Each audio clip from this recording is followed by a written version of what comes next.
Hi అండి. నమస్తే. Shashi home టాక్స్కి స్వాగతం. నేను చాలా రోజుల నుండి ఒక వస్తువు కోసం వెతుకుతూ ఉన్నానండి ఆన్లైన్లో. ఇప్పటికి దొరికింది నాకన్నమాట. అది ఏంటి అంటే స్టీల్ బిర్యానీ పాత్ర. దాన్ని స్టీల్ బిర్యానీ పాట్ అని కూడా పిలుస్తారు. అయితే మందంగా ఉండాలి, మనం చేస్తే మాడకూడదు, ఆ తర్వాత ఎన్నో విధాలుగా మనకు ఉపయోగపడాలి. ఇలాంటి వాటి కోసం నేను వెతుకుతూ ఉన్నాను. నాకు మీనాక్షి సేలం వారి షాప్లో ఆన్లైన్లో కొన్నాను. అక్కడ దొరికింది ఇది. దీనికి ఆర్డర్ పెట్టాక ఇది నాకు 3 డేస్లో వచ్చిందండి. ఇది వరకు నేను అన్న పాత్ర కూడా ఒకటి చూపించాను.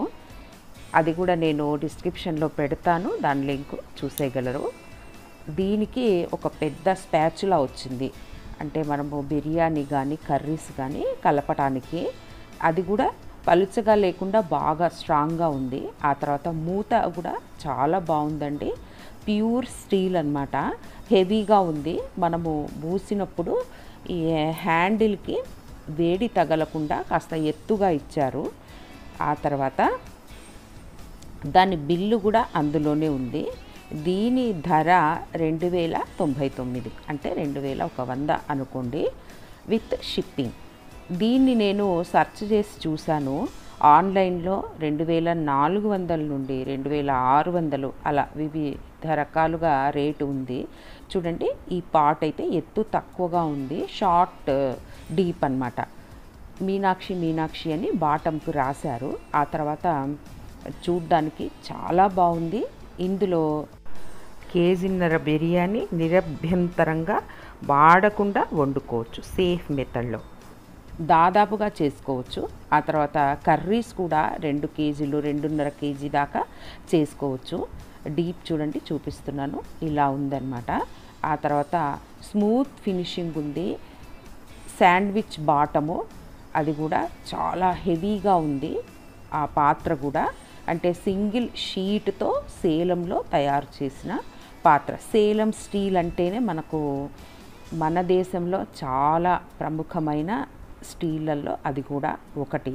బాంబే స్టీలు, సేలం స్టీలు చాలా మంచివి, మన్నికతో ఉంటాయి, ఎన్ని ఏళ్ళైనా పాడవకుండా. ఆ తర్వాత నాన్ స్టిక్ సర్ఫేస్గా ఇచ్చారు, చాలా స్మూత్గా ఉంది. ఇందులో ఎన్నో కర్రీస్, బిర్యానీస్ మనం చేసుకోవచ్చు. ఆ తర్వాత స్వీట్లు కూడా, గులాబ్ జాము, ఆ తర్వాత జిలేబీ లాంటివి కూడా చేసుకోవచ్చు. ఇందులో ఏదైనా డీప్ ఫ్రై చేయటానికి మనము పూరీలు కానీ, ఆ తర్వాత కర్జికాయలు, ఇలాంటివన్నీ కూడా ఎక్కువగా మనము వేసి కాల్చుకోవడానికి వీలుగా ఉంటుంది. మల్టీపర్పస్గా యూస్ చేసుకోవచ్చు. మొదట మనం వాడే ముందు కడగాలి కదా. మీనాక్షి కనిపిస్తోంది కదా, కడిగేసి దానికి ఉన్న స్టిక్కర్ తీసుకోవాలి. స్టిక్కర్ తీయడానికి చిన్న టిప్ అన్నమాట. ఏం లేదు, పాత్రని వెచ్చజేసేసి అంటే వేడి చేసి జస్ట్ స్టిక్కర్ పీకేయాలి, అంతే. ఈజీగా వచ్చేస్తుంది. ఇది అందరికీ తెలిసిన విషయమే, తెలియని వారి కోసం నేను చెప్తున్నాను. ఆ తర్వాత స్పాచులాకు కూడా స్టిక్కర్ ఉంది, అది కూడా తీసేశాను.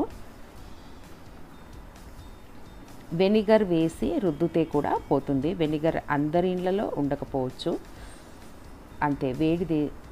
వేడి చేసాక అలా తీసేయాలి, అంతే. వేడి మీదనే పీకేసేయాలి. నేను ఈరోజు ఇందులో బిర్యానీ చేయట్లేదండి, నేను బెండి ఫ్రై చేస్తున్నాను. డీప్ ఫ్రై కాదు, షాలో ఫ్రై. ఎంత బాగా వస్తుందో చూడండి, అసలు కొంచెం కూడా బంక లేకుండా వస్తుంది. స్టార్ట్ చేసే ముందు కుంకుమ బొట్టు పెడుతూ ఉన్నాను. ఇది ఏదైనా కొత్త వస్తువు తీసుకున్నప్పుడు ఇలా బొట్టు పెట్టడము, దేవుడి దగ్గర పెట్టి వాడడము అలవాటు. దేవుడి దగ్గర ఆల్రెడీ పెట్టేశాను. ఇంకా నూనె వేసేసి బెండకాయ ఫ్రై చేస్తున్నాను. బెండకాయ చేయటానికి ముఖ్యంగా వెడల్పుగా ఉండాలి బాండలి కానీ, ఇలాంటి పాత్రలు కానీ, అప్పుడే స్టిక్కీగా అవ్వకుండా చాలా బాగా వస్తుంది. ఈ పాత్రలో అయితే 5 నిమిషాల్లో బెండకాయ కూర రెడీ అయిపోయింది. చాలా సింపుల్గా చేసుకోవచ్చు. నేను పోపు పెట్టేసి గరిటెతో అలా కలిపేశాను. ఆ గరిటె కూడా పొడుగ్గా ఇచ్చారండి. ఇది రౌండ్ ఎక్కువగా ఉంది కదా, కాబట్టి ఆ గరిటె వేడవ్వకుండా పైకి ఎక్కువగా వచ్చేట్టుగా కాడ ఇచ్చారు. చూడండి, మొత్తము ఇలా స్ప్రెడ్ చేసుకోవచ్చు. మనకు బంక ఎక్కువగా పట్టదు, అసలు పట్టలేదు బంక. దీంట్లో 2 కేజీల బెండకాయ ఈజీగా వండుకోవచ్చు. చూడండి, మూత పెట్టి మనము పట్టుకున్నా కూడా హ్యాండిల్ని వేడి తగలదు. ఆ తర్వాత దీనికి ఉన్న హ్యాండిల్స్ వంపుగా ఉన్నాయి, వాటిని కూడా ఈజీగా పట్టుకొని దింపేయగలం. ఇందులో బిర్యానీ మరోసారి చేసి చూపిస్తానండి. మనం ఫ్రైడ్ రైస్ లాంటివి కూడా ఈజీగా చేసుకోవచ్చు. ఈ వీడియో మీకు నచ్చినట్లయితే లైక్ చేయండి, షేర్ చేయండి, సబ్స్క్రైబ్ చేసి బెల్ ఐకాన్ని క్లిక్ చేయండి. ధన్యవాదములు.